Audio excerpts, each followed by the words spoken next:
course, X, I was going to say Twitter, X. This will be available on YouTube right after, but obviously the 49ers season is over. I'm unhappy as a 49ers fan.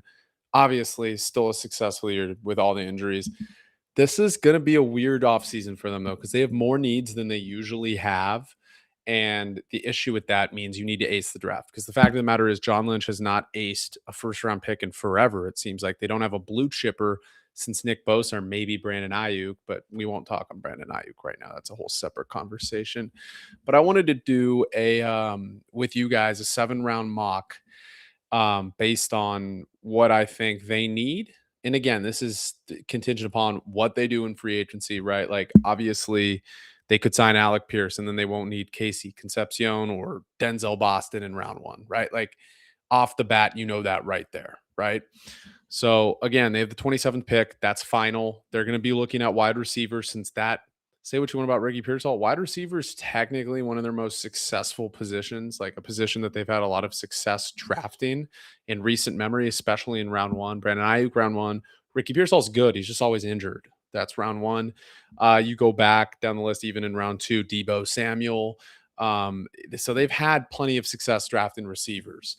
Again, that's a position I'd rather have them take in round one over a position like edge, where I know John Lynch might actually screw it up, or, defensive tackle, because now I'm petrified of him taking a defensive tackle because of Javon Kinlaw. Sorry, I still have sunscreen on my ear. I just went on a walk. And now my ear's red all of a sudden. Interesting. All right, back to the mock draft. So let's do it. And again, I can do this for every team, but specifically as a Niner fan, I've been very excited to do this live stream. And tomorrow, make sure you're subbing to my YouTube because I'll be doing a full off-season preview for the 49ers, including some drafting, including some free agents. We'll look at Spotrac, how much cap room they have, who they could absolutely look at. We'll look at the free agents. It'll be a whole 45, 50-minute one, maybe even an hour long. And it'll also be live on TikTok. But if you guys can't make it on TikTok, it'll be posted on YouTube after, just like this. So let's enter the draft room here. Let's make this a little slower so we can kind of see in real time what's happening. And I'll move this a little bit over. Let's see. Let's customize this a little bit. No, let's make it a little. No, wrong. Switch. Let's make this a little bit. Yes, we'll make me a little smaller so you guys can see this. There we go. Cool. Cool. All right, let's do this. Let's run this. So obviously we know what's going to be happening with the first overall pick. So let's start the draft there. So they go Fernando Mendoza, Arvell Reese, Caleb Downs, Ruben Bain, Jeremiah Love at 5 is crazy considering they have Cam Scatterbu. I know he's injured, but that's a wild pick. Carnell Tate, David Bailey, Sonny Styles, Peter Woods, Jermod McCoy, Makai Lemon. Would have been nice to have him on the board, but that's when you make the playoffs. That happens. Fano, Delane. Okay, there's the 2 elite tackles right there. I want to pause it for a second. McDonald's definitely a guy they could look at. I don't know what their philosophy is going to be drafting defensive linemen now, considering Robert Sala is gone. So again, yeah, dude, I can do Buffalo in a separate one. Of course, dog. Caden Proctor's already gone. So again, I'm of the belief they should draft a lineman personally. Maybe that's just me. I think they have to go line. I think Niners line is weaker than people think. Everyone thinks they need to go receiver. I mean, that's either receiver or offensive line. They're going or edge. There's only 3 position groups. They're not going corner in round 1. They're not going safety in round 1. So again, looks like McDonald's off the board there at DT, Malgoa at tackle, Fano at tackle. So let's resume it here. TJ Parker goes. So that's a little, if he's not on the board, obviously that makes the edge rushers a little slimmer, meaning there's not as many available. So again, Vega Ione is great. Ty Simpson and the Browns. Okay, so CJ Allen goes, Colton Hood goes. So there's now a lot we have available. So Denzel Boston's available. This is a guy who had an 88 PFF grade. I pay for PFF premium so you can see all these statistics. 2.44 yards per route run. This is what I'm looking at. We need a guy that's great against man coverage. Remember, we have nobody that can beat man coverage without Brandon Ayuk, really. Ricky Pearsall tried, but he was injured. I'm not going to judge his last few performances. But I will say that Denzel Boston is a perfect fit for the 49ers because he's a big receiver, 6'4". They lose Jennings. They don't really have a big receiver, and he can beat man coverage. And his drop rates, 3.1%, right? Contested catch rate, 77% is very good. I think he's very underrated. So that's an option there. Kenyon Sadiq's another option now with George Kittle being out, right? I could see Kenyon Sadiq. I could see them look, especially with Tonjas getting hurt too. 1.62 yards per route run. The drop rate's pretty bad at 10.5%. Contested catch isn't great. Run block isn't actually great. So I actually don't see them drafting him because you have to be a good run blocker to play tight end in Kyle's system. And again, that's a PFF grade. I'm not saying he's not, but he's definitely an option. This is a guy that I think a lot of 49ers fans want. The yards per route run's crazy. The contested catch rate is pretty good. The grade versus man coverage is pretty good, and he can return punts because Sky Moore, remember, is a free agent. So I could definitely see Concepcion. If we go down the list, Caleb Lomu's another option if they want to go tackle. Didn't have a great year, but I think the upside's vast, and he's 6'6", 308. He has big enough arms, long enough arms where I think he can play tackle at the NFL level. This is a guy people are obsessed with. I don't think he's that good. Pass block grade's pretty good. His run grade, zone grade. I mean, you're gonna be playing a lot of zone reads and stuff. I don't know. He's 6'7", 315. So scouts are falling in love with him in a very weak tackle class. Again, I don't know. I don't know if that's the right pick. Mesidor, I could see it. I mean, he's 25, but like he's 24.7 already. But shit, they need guys who can rush the passer. 92 pass rush run defense grade is great. 87.4 pass rush is 92.4, as you can see there. True pass rush grade is 93.6. Pass rush win rate is 20.6%. I mean, they're lucky if they can get a guy like that. And he fits the bill of like wide nine. Look at how big he is. He's 280. So you can put him inside too until Michael recovers if he's not available. I mean, I definitely could see that as well. Keith, everyone wants a corner. I don't know why people are tripping. Like Lenore is very good. I know he runs his mouth probably a little too much, but he's still a very good player. And then you also have Renardo Green and Upton Stout. Upton Stout proved a lot his rookie year. And I think Renardo Green will be better with a better pass rush because he was good as a rookie. He just wasn't that good last year, right? So they have guys. I don't know why everyone wants them to draft a corner. They don't need corners. They need pass rushers. Corners automatically look better when you have pass rushers. I can't believe people, oh, well, let's draft a safety in round one. Let's draft a corner. Like I see people, oh, Colton Hood. The Niners deserve to suck if they draft a corner in round one. Get out of here. Chris Bell's another option, a guy who can beat man coverage. He tore his ACL. Otherwise, I think this would have been the pick because he could play the Debo role. Bigger Debo, 6'2", 220. Obviously he was really, but he's injured. So I don't know if they take him. I could see Jeremy Bernard can also play the Debo role. Good yards after catch guy, though the advanced numbers aren't great. I could see Emmanuel Perignon, who was originally at SC, because look at the zone grade. And they have a need at guard. It makes a lot of sense. He's really good. Great guard. I know a lot of people are probably against them taking a guard in round one, but you go down the list, there's a lot of options there. I think if this is how it plays out, I would have a hard time passing on Denzel Boston. So I'm going to take him there at 27. So you have the thing, you get the need at receiver. Obviously, Concepcion goes a few picks later. Mesidor goes to Seattle, which isn't great, but you kind of have to play with fire a little bit, take a risk, trying to get a wide receiver one alongside Pearsall, who can hopefully be a wide receiver too. So you see how this is playing out in round two. There's another tackle off the board, safety, tight end. So we get the need at receiver. We're hoping that we can get also Alec Pierce at free agency. That's kind of a legitimate name. Maybe trade for BTJ. So now is where I think this is a perfect fit. I mean, this guy, if he falls to them in round two, I get he's 5'9". D'Angelo Pons is insanely gifted. And I think he would be perfect alongside Lenore and Upton Stout. And then you have Green. So then you'd have a ton of high-end guys right there. I could see Kamari Ramsey because they have a need at safety. I could see it, but I just think Pons is too good there. I mean, I could see Josh Josephs at edge. He's obviously very good. His pass rush win rate is great. He could play the wide nine because maybe he can't play the wide nine. He's only 240. So they wouldn't like a guy like that. I could see Elijah Surratt if they didn't take Boston in round one in this. Connor Lew at center, you would love it, but I don't think Kyle realizes that Brendel can't play football. So he seems to love him. I don't know why. I'll hopefully be interviewing this guy next week. He's a really good tight end from Texas, Endries. He's gonna be at the Shrine Bowl, so I'm hoping to get him. I think in this case scenario, you would go D'Angelo Pons. Call it a day. Denzel Boston round one, D'Angelo Pons round two. I don't care what they do the rest of the draft. That would be an A+ draft right there. It's not going to happen, but if it does, I'll give Lynch credit. He'll be back on my nice list. Right now, I don't know. I don't think he knows what he's doing, but again, he's a GM. I'm not. I'm just saying based on what I've seen, like Ricky Pearsall over Cooper DeJean at the time was terrible. Michael Williams over James Pierce and Walter Nolan at the time, in my opinion, was terrible. I mean, they drafted Nick Martin in round 3. There were so many good players available still in round 3. Like, there's just a lot of misses with John Lynch, and they haven't had a blue chipper in years. And this is a draft where they need to get blue chippers. Okay, here's where it gets interesting. So we still have the need, right? Like we went corner, which was not necessarily a need according to PFF. So we still need a guard. We still need an edge, right? Because Michael is going to be out and Nick Bosa. Who knows if they're back by? They might be back by training camp, but you just don't know. I like this guy a lot. He has upside. I mean, he's 6'5", 315. The stats aren't great though. So they love guys that have great run block grades.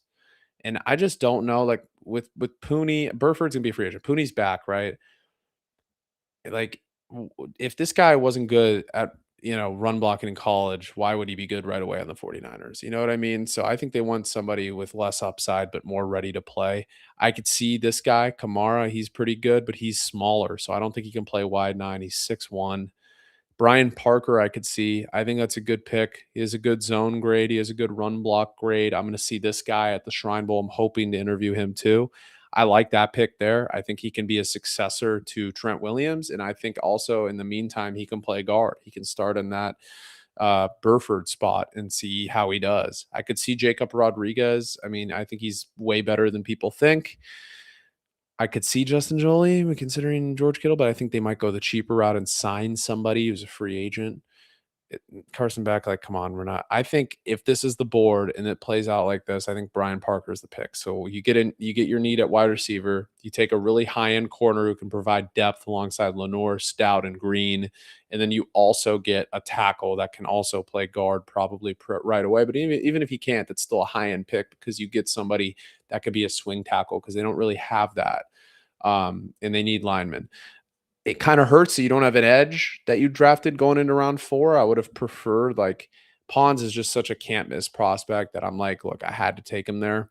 But again, like, it hurts not getting an edge, but you're kind of hoping that you sign one in this case, like maybe a Trey Hendrickson, and I'll go into that video tomorrow. Here's where it gets interesting.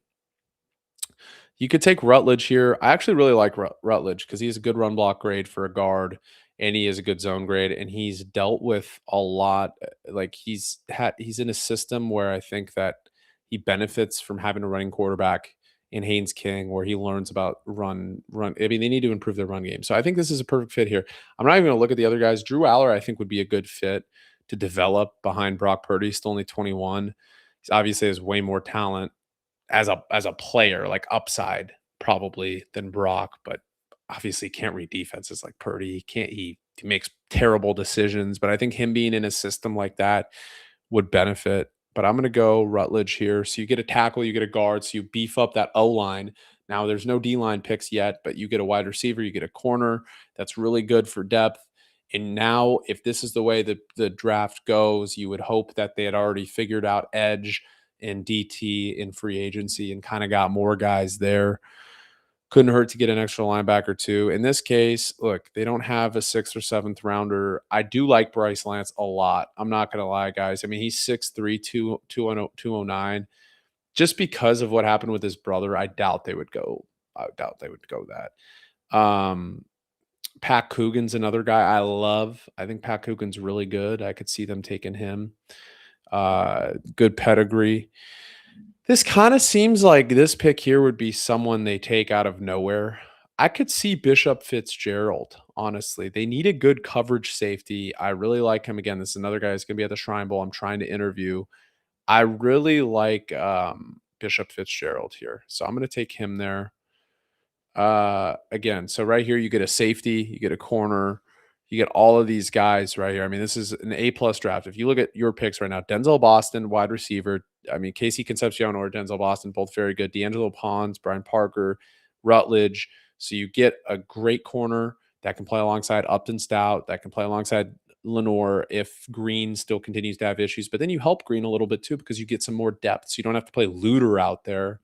Every time he's out there, someone scores a touchdown. The first play is out there. So I mean, they have no depth at corner, which is annoying. So Brian Parker, I like. You can develop him on that O line. Rutledge is obviously good in zone rushing schemes, so I think that's A+ pick. And I think Bishop Fitzgerald, you need a coverage safety alongside Mustafa, who's really not great in coverage, but he's a hard hitter, a lot like Talanoa Hufanga. So I mean, I like that pick. I think this is an A+ draft with 2 picks to go. Again, Bryce Lance, like him a lot. I don't think they'll take him just because they had his brother and the history. Like I taking another Lance, I think they wouldn't want the PR and all that stuff. They already got a guard. I could see Pat Coogan here. I really like Pat Coogan. I think he's really good. Look, I like Malachi Lawrence. I think he's going to rise. He's a bigger guy, so I think he can play in that wide 9. I like him here. I just know they might do some weird shit and take like Le'Veon Moss here, another running back that Kyle will never play, or another wide receiver Kyle's never going to play. Chase Roberts, who I like actually a lot. I like Chase Roberts. I think he's really good, but I don't think they would take him. They get really weird when it comes. Oh, I could see Oscar Delp too. Getting an extra tight end.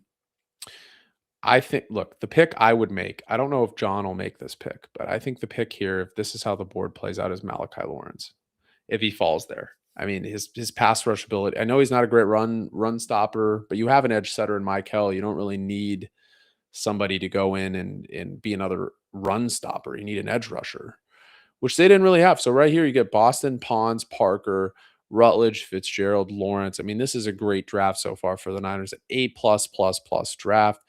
Maj says safety Michael. Yeah, dude, he's great. I mean, but he's in round 4. He's 3 or 4, so he wasn't available in this mock. Okay, so here, this is where you can start to take risks, right? Like, look at who's available. Jaden Ott, not good. They're not going to take him.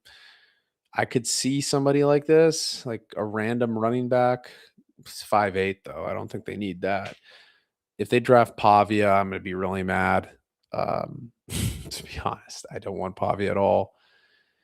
Hemby, I like a lot, actually. I could see Hemby. I think he's a very solid downhill runner. He's older, but I think they want somebody that's, B-Rob, if they can't re-sign him, I think they want somebody like that. So I could see that for sure.